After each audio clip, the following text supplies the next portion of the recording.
The human experience is entering the shadows of Iga as we explore ninjutsu with my guest, Mr. Stephen Hayes. Mr. Hayes, thank you so much for being here, sir. It's an honor. It's great to be here. So, Mr. Hayes, if you could briefly tell our audience who you are and what you do for those that don't already know, that would help to preface this conversation. Well, in a nutshell, in the 1970s, I went to Japan to find the last training hall of the ninja. This is before there were turtles or anything else like that, and I was the first American to become an actual disciple of the grandmaster there. And for several decades, I stayed in Japan, went back and forth from America. It was a very different martial art from the 1980s.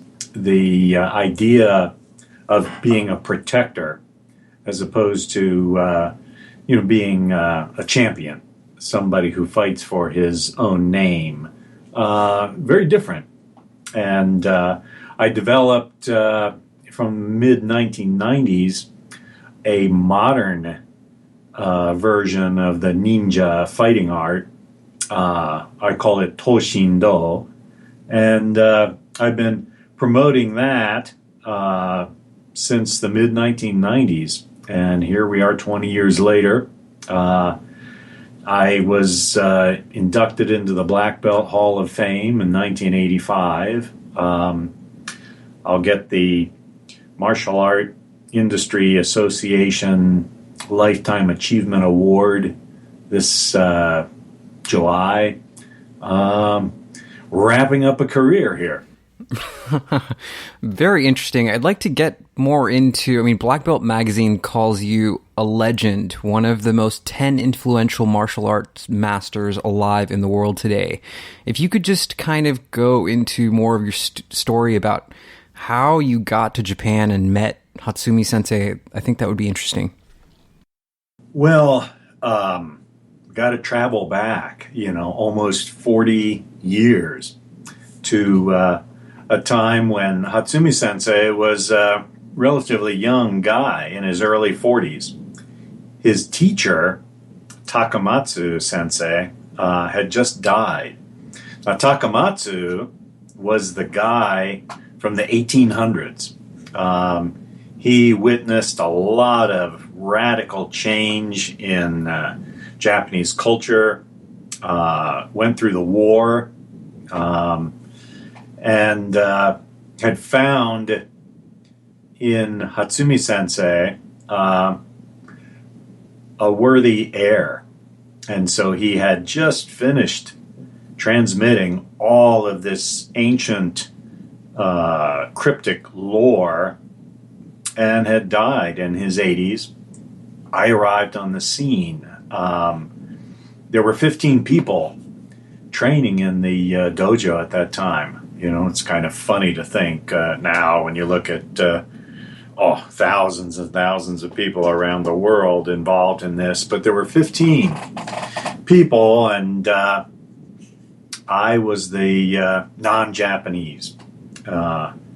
And I was amazed that they allowed me to train. They were very welcoming, brought me right into the training hall. Training was brutal, very, very rough, rougher than I was used to. Later, I found out, I was so honored that they would allow me to train with them. Years later, my Japanese wife was talking with one of the Japanese seniors, and, she had expressed that, I was honored that they had accepted me. And he looks at her and he says, is that what he thought happened? She said, what do you mean? Oh, no, we thought he was a big guy from America. We'd try all the techniques out on him. He'd get sick of us after about a week and want to go back home, and we could continue on with our training. He just never went home.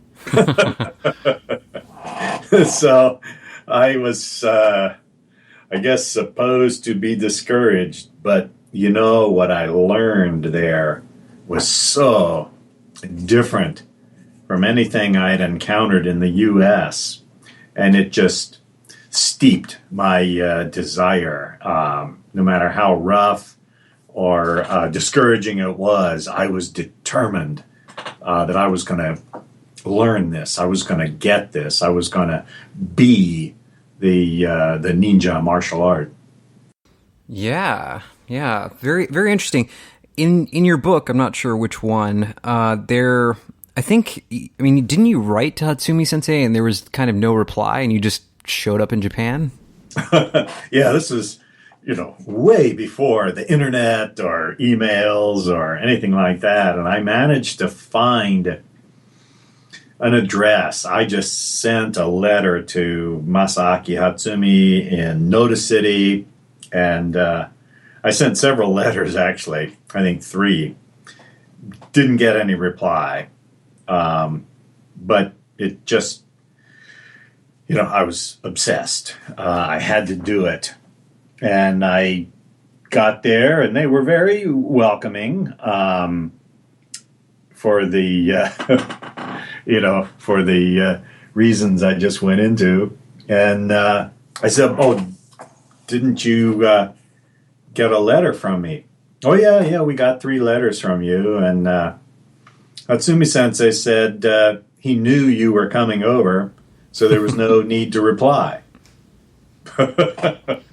Wow. Okay. So I guess I was that obvious in my determination to get it, or he knew psychically that this was going to be an important relationship for the ninja martial art.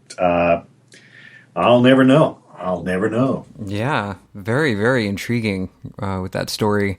Why do you think ninjutsu has survived for so many thousand years? I think it's a couple thousand years. Well, that's a really good question. Obviously, political situations in Japan of the 1500s, the 1600s, no longer exist. This isn't an underground resistance movement. But, modern times there are very different, but equally perplexing, difficult times. People have so much more than they've ever had before, and yet it seems that people aren't so happy. They have plenty of free time, and certainly the internet has allowed people to be in touch with each other, and yet there's a lot of discord, and so when we look at what ninjutsu really is, it really is not a martial art as such. That's just one aspect of it. It really is about how to fit in, how to adjust oneself so that we don't make a target out of ourselves. People don't notice us as much as, say, you would notice a MMA champion or somebody like that. And so as the ages go by, different challenges arise for human beings, and there's something that's timeless about this ninjutsu that causes it to continue to change its form a little bit and be very valid to study in the different times since World War II. What do you think it is about ninjutsu that makes it so different than other martial arts? Well, I can say pretty quickly, a lot of, in the West anyway, a lot of martial arts are set up really on a sport model. Two people go into a ring and, the better man wins. And the guy who comes in second place, he vows to train harder and he'll get another chance. And ninjutsu is so old that it goes back to an older time, an older age, where you either won, there was no second place. You were killed or maimed. And it was used as a way to preserve peace, to encourage peace. The samurai warlords were, vying with each other for power, and the ninja could subtly persuade these people peace was better. And so to this day, the reliance on rescuing other people and escaping, just defend and then disappear, makes ninjutsu a very different kind of a martial art than one where a 28-year-old champion at the height of his physical prowess is temporarily the guy that everybody celebrates. Yeah. This might be a little bit of a controversial question. You can elect to not answer it if you want, but what happened between the Bujinkan system and the Tow Shindo system? There was kind of a split where you decided to open the quest centers and move away from Hatsumi Sensei's teachings. What caused that? Well, what happened over the years, the 1970s until the early 2000s, I wrote a series of books that are still available to this day, and it made ninjutsu quite famous. So there weren't 15 people studying for very long.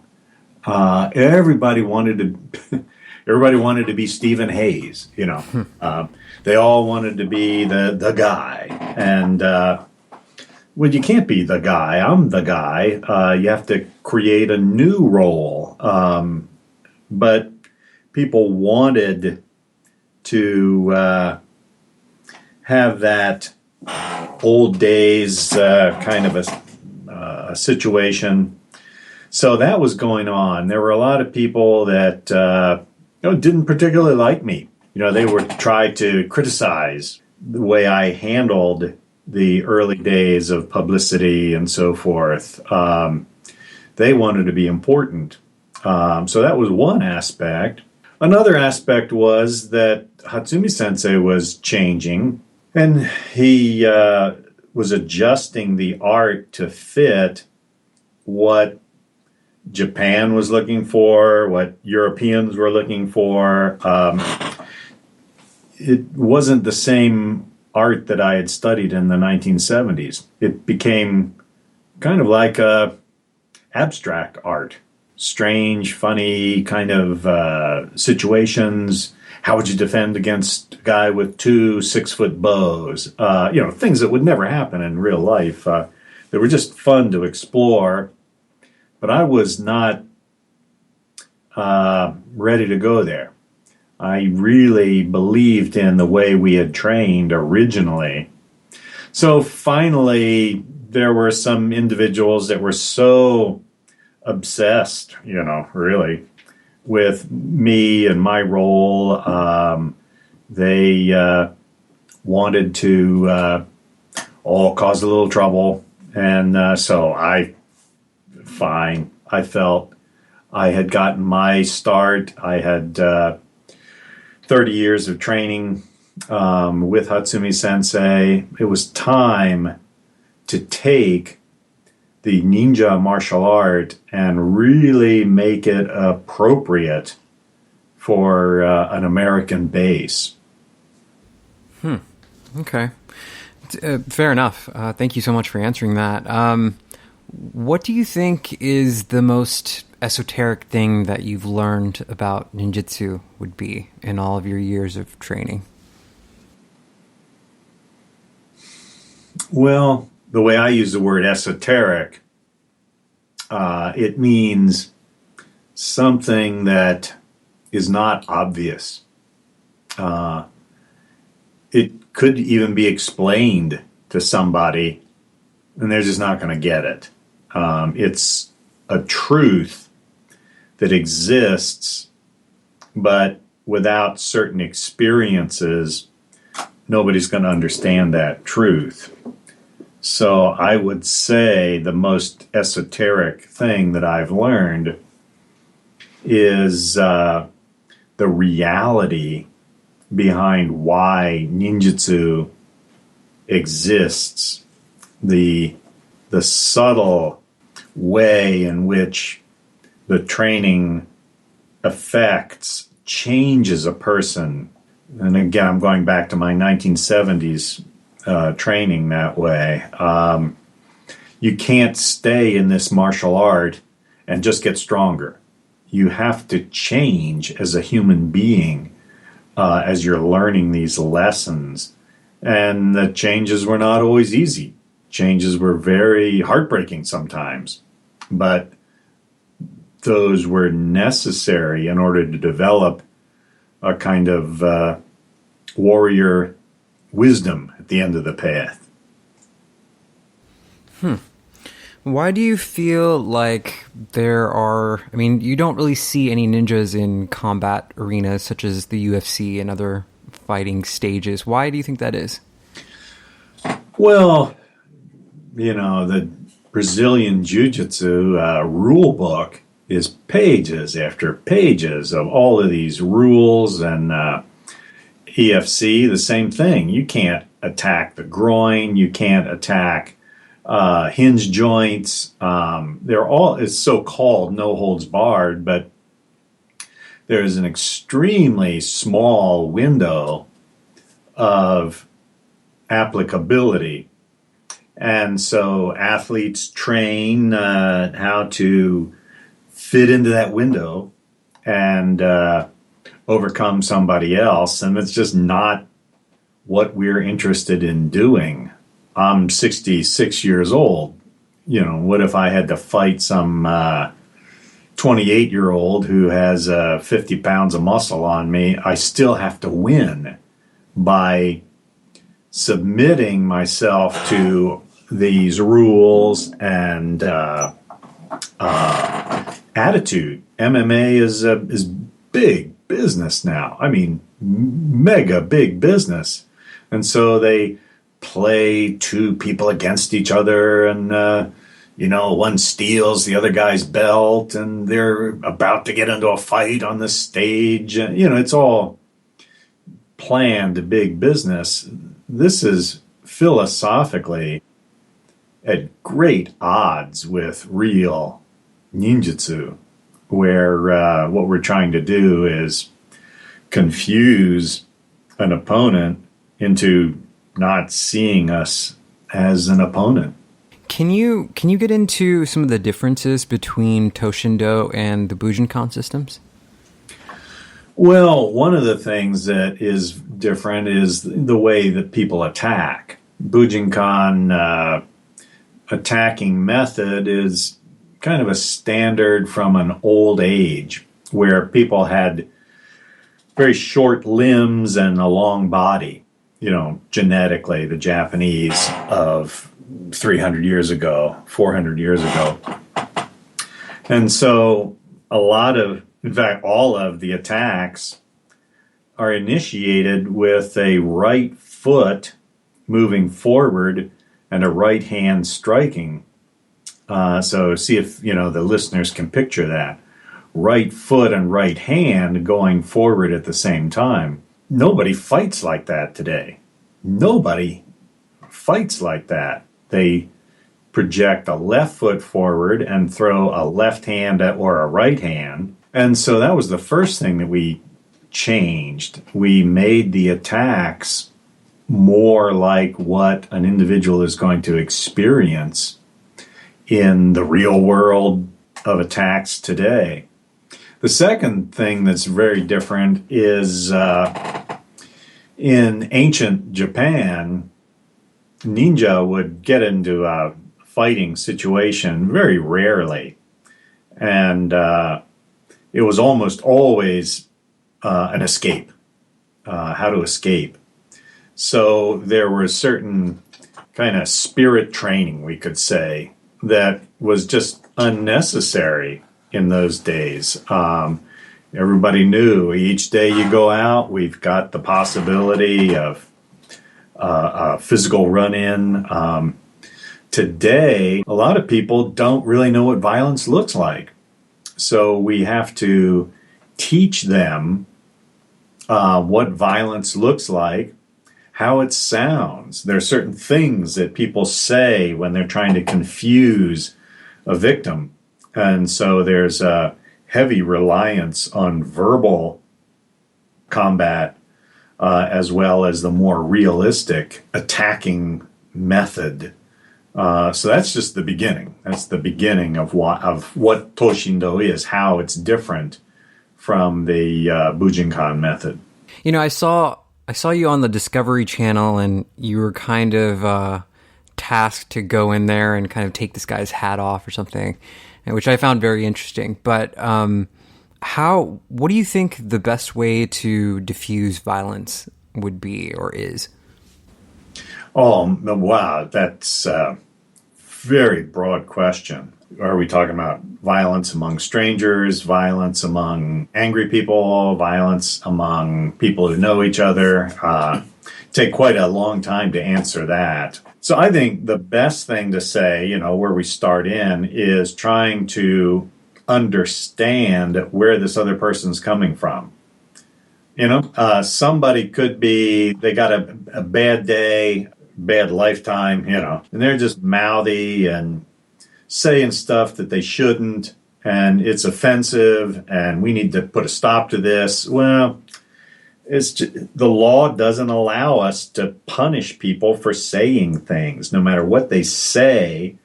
If they're just talking, we can't stop them from talking. That's the way the law is. If a black belt in ninja martial art, Tow Shindo, were to physically go over and stop somebody from talking, you'd be arrested. And understanding where a person's coming from. So if somebody's, shooting his mouth off, and, I might say something, oh man, you're the third person I've hacked off today. And I'm getting in everybody's way. Let me just get out of here. I get in the truck. I'm taking off. You get in your truck. You go your way. Apologize to you. I'm sorry. Whoa. That's kind of a strange way, slightly humorous. Gives the guy a way out. He saved face. My friend knows I just saved that guy's life. And, so that is, I would say, the beginning, understanding where this person's coming from, and then fitting in, allowing ourselves to fit into that exchange. Is there a personal way that you deal with injuries? Because I know that with training, there's usually a lot of kind of wear and tear injuries that come about from that. Well, there's not really that much. We're much safer than basketball. We lose a lot more people to basketball leagues than we do martial arts. I think because it's so dangerous that when people are training, they're totally aware of how far to take something, for themselves, for their training partner.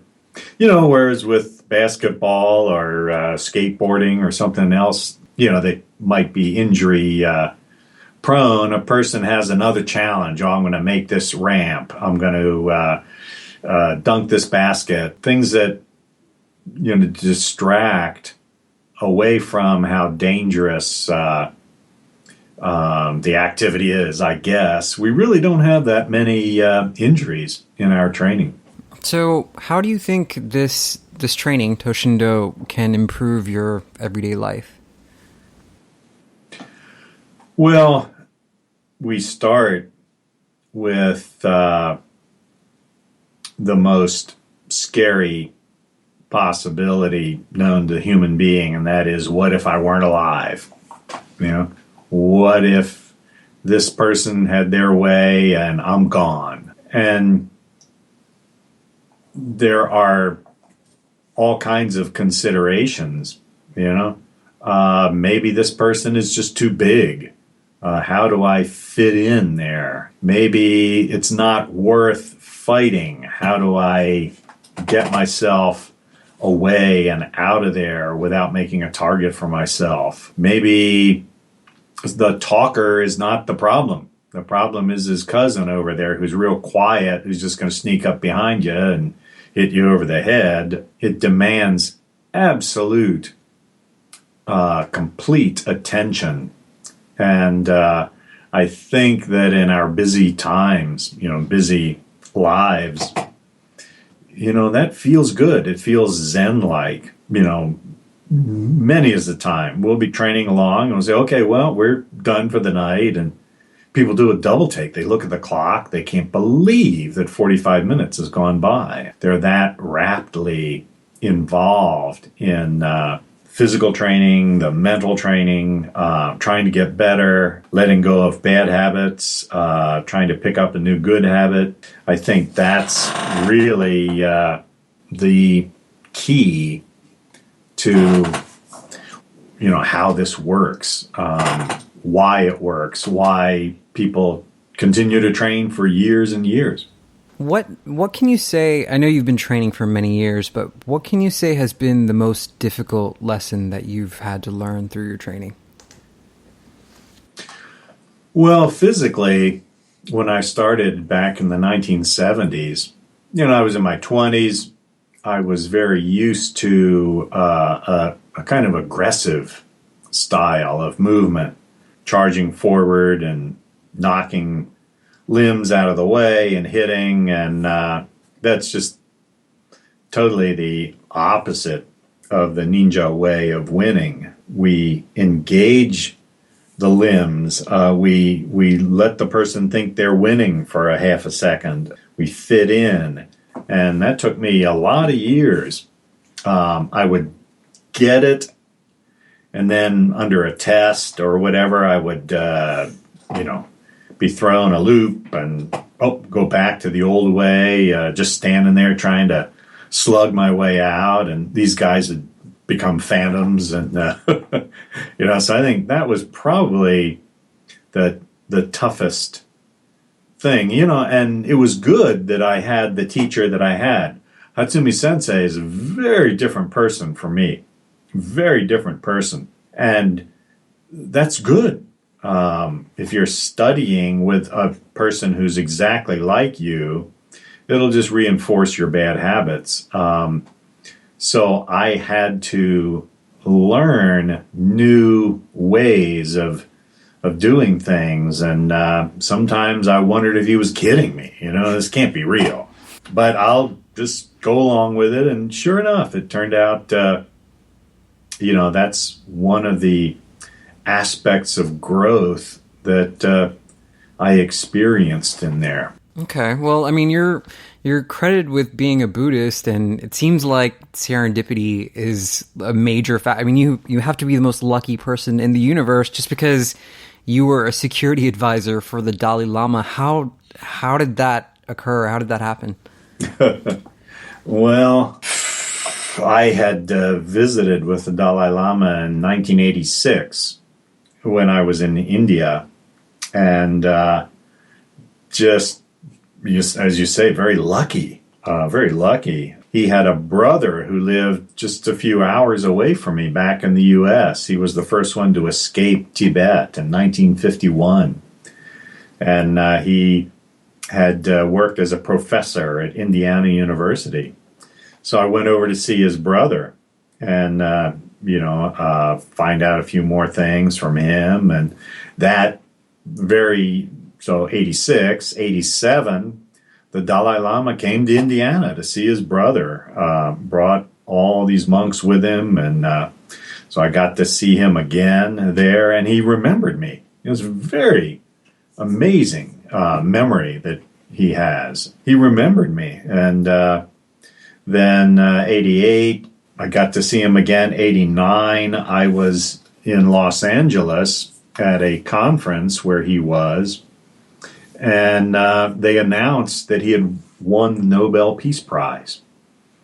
And immediately, the sleepy little California coastal campus just went wild. Reporters and people showing up, people who didn't even, think about the Dalai Lama, take him seriously, suddenly were pouring in. And by then I had gotten to know the Dalai Lama's family and gotten to know his political staff. And so I jumped in and helped them with some security at this little sleepy California university. Was, some old duffer with a time key walking around, they had no security at all, really. And so after that, he was coming to Ohio, and the staff had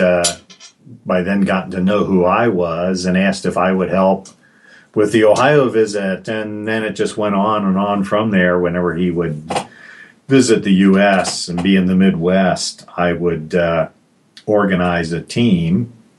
That lasted until 1999, and that's when the federal government got involved. We couldn't keep doing this with volunteer work, and finally talked the federal government into supplying State Department dignitary protection team. And so like 70 guys would show up, and 3 bomb sniffing dogs, and intelligence briefings every morning. And at that point, they were only protecting the Dalai Lama. And there were a lot of people at the events that, needed security. And so I continued as a liaison officer, kind of working with the State Department, and even played the role of MC a couple of times to introduce him to the crowd as the years went by.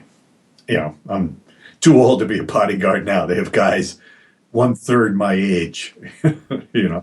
Yeah. Wow. Very, very interesting, Mr. Hayes. I do really appreciate your time, and you have to be one of the most interesting people that I've gotten a chance to read about and hear about. Is there a place that people can find out more about your work? Yeah, the best place probably is the web.